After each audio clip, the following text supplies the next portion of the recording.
অভিষেক ব্যানার্জি উনি 15 তারিখে যে আসছেন তার আগে আমাদের নন্দীগ্রামে আসার আগে থেকে রক্তক্ষয়ী বন্যা উনি শুরু করে দিয়েছেন।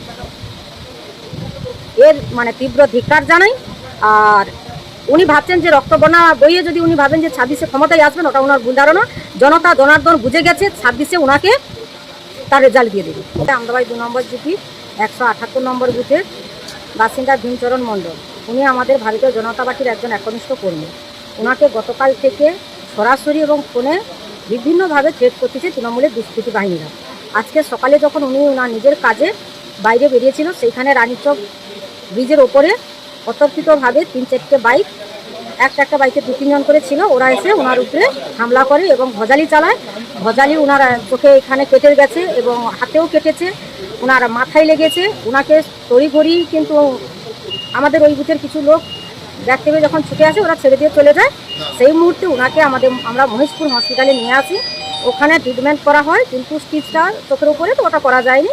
সেই কারণে এই মুহূর্তে আমরা নন্দীগ্রাম হসপিটালে ওনাকে নিয়ে এসেছি। এখানে চোখের ভাবার উপরে স্টিচ হয়ে গেছে, এমন রুগীর অবস্থা খুব একটা ভালো নয়। আমার নাম মমতা পাত্র, নন্দীগ্রাম 2 নম্বর পঞ্চায়েত সমিতি সহকারী সভাপতি। অসুস্থ, যে কোনো কারণে অসুস্থ হয়েছেন, উনি সুস্থ হয়ে যান, আমি এটা ঈশ্বরের কাছে প্রার্থনা করি। আর বিজেপি যে অভিযোগটা করছে সম্পূর্ণ একটা মিথ্যা অভিযোগ। কোন রকম ভাবে এখানে তৃণমূলের সঙ্গে কোনো যোগ নেই।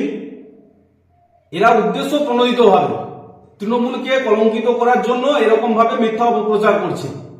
যে ব্যক্তি অসুস্থ, আপনি খোঁজ নিয়ে দেখবেন, উনি মদ্যপ অবস্থায় ছিলেন, ওই ব্রিজের গোড়ায় পড়ে গিয়ে এই আঘাতটা লেগেছে।